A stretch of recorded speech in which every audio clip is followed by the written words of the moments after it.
Scriptures that have been used to scare you but shouldn't have, part 3. So probably you've heard of the unforgivable or unpardonable sin. And it's connected to the idea of blasphemy of the Holy Spirit, speaking ill of the Holy Spirit. And if you do this, then God is unable, physically incapable of forgiving you. You are forever condemned to hell.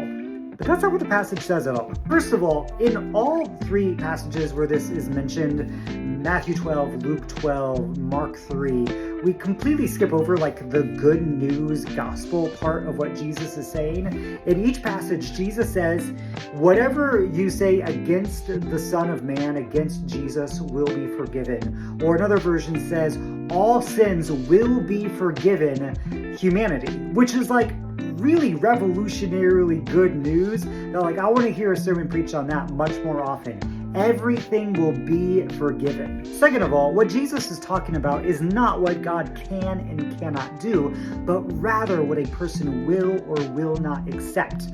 You could translate these verses as whoever blasphemes the Holy Spirit will not allow themselves to be forgiven, cannot let themselves be forgiven. Basically, what Jesus is talking about is a form of self-deception. It's as if God has thrown out a life preserver and you have been lied to, or you are somehow deceived to think that the life preserver will kill you or make you sink to the bottom of the sea.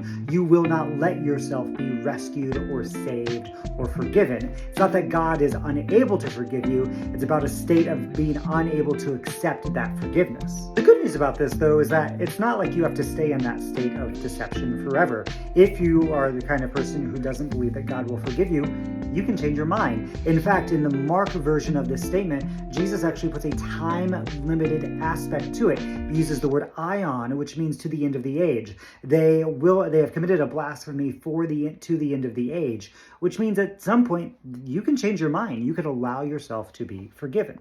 The late Wesleyan theologian Thomas Oden put it like this: blasphemy against the Spirit, however, is not unforgivable in the sense that God is powerless or unwilling to forgive, but in the sense that the sinner is militantly unwilling to receive forgiveness.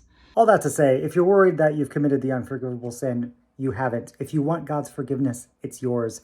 There's nothing that can separate you from the love or forgiveness of God.